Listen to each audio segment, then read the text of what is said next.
Residents of Gatanga constituency have issued a warning to oust their leaders if they continue to ignore their complaints about the poor condition of roads in the area. The residents have taken it upon themselves to repair the roads by launching an initiative to carry out the necessary improvements.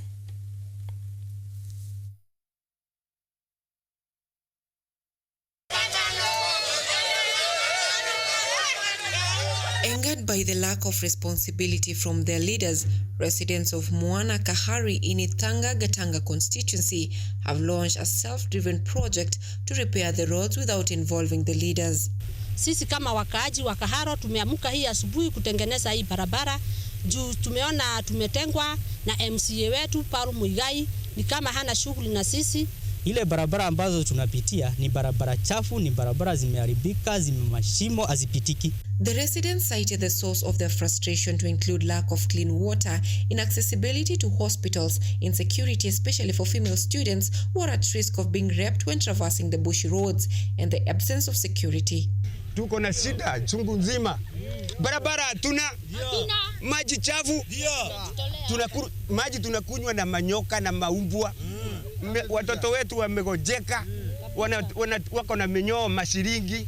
Kwanza wakina mama tuko na sinda mingi. Wengine wanaenda kujifungua na njifungulia kwa njia, unabidi utengenezewe mamiti ndio bebeke.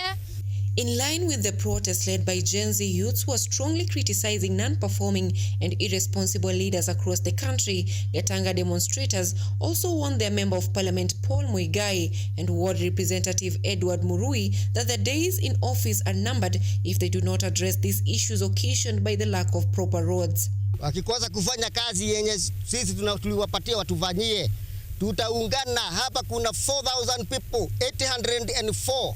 Tutawasaini signatures ya kuwatoa nje. Waende nyumbani. Tulete watu wengine. Hatuwarudisha, tutapeleka nyumbani. Waende kabisa, tutawatoa. Tuwatuani kazi ile wanatufanyia. However, the residents denied being funded by anyone in their initiative to improve infrastructure in the area and promised not to halt the efforts to ensure accountability from the elected leaders. They are currently advocating for the division of Gatanga constituency into two to bring more projects to all residents without discrimination. Anyango Sylvia, KUTV.